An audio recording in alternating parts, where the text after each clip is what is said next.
Before heading to my local community college for classes, I like to wake up at around 5 in the morning for a brisk morning jog. It helps clear my head and definitely helps wake me up so I can focus in class.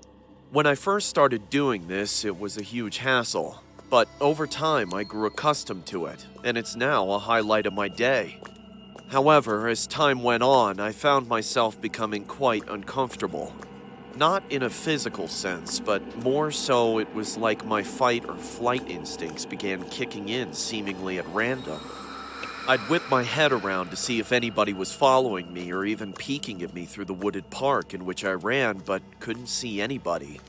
It didn't help that it was dark either, so even if there was somebody creeping in the dark, there was no way I could tell. As an extra Why are you jogging at 5 in the morning? This lady's jogging at 5 in the morning. That doesn't make no sense. You're crazy. precaution, I started carrying around some pepper spray in order to fend off any would-be attackers. But as time went on and that eerie sensation occurred more and more, I just couldn't bring myself to run anymore. A friend of mine, Daniel, a self-proclaimed runner himself, told me that I shouldn't worry about it. He said that the mind plays tricks on oneself when it can't see things clearly, especially in the dark. After being reassured by him, I decided to give jogging another go. Why would you do that? So today, like any other day, I slapped on some black leggings, tied my hair up in a ponytail, put on my kicks, and set my music volume to full blast and headed out the door. Why would you do that? I felt fantastic at first and was loving the cool breeze and crisp morning air. But then, about halfway into my jog, a tall and hooded figure stepped out onto the path in front of me. Quickly, I pulled out my pepper spray and yelled at the person to leave me alone.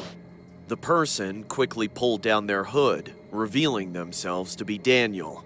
I sighed with relief as he approached and laughed at how funny it was that we ran the same path. Nah, he ran the same path because he's stalking you.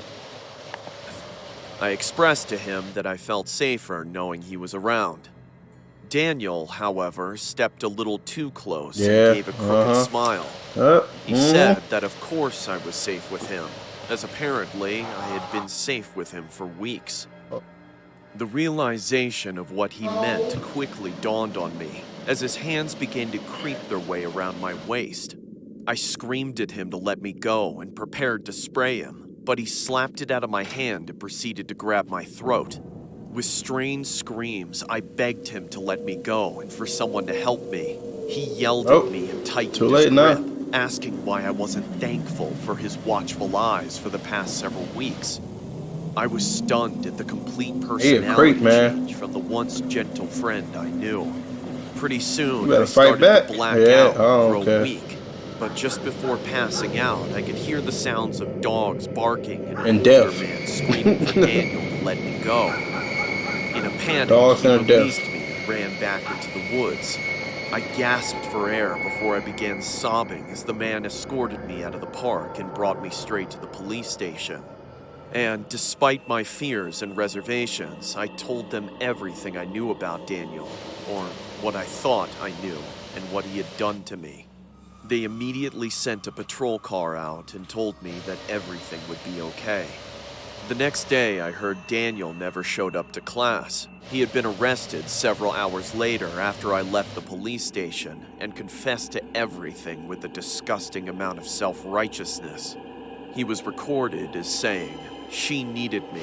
Only I can protect her." Oh my goodness. What could have been hiding in those woods? It took me a while to feel comfortable going back to school, and even then, my trust in people was never the same again. I guess even the ones you were close to can snap, just like that, at any time. Like your neck, too. Like your neck.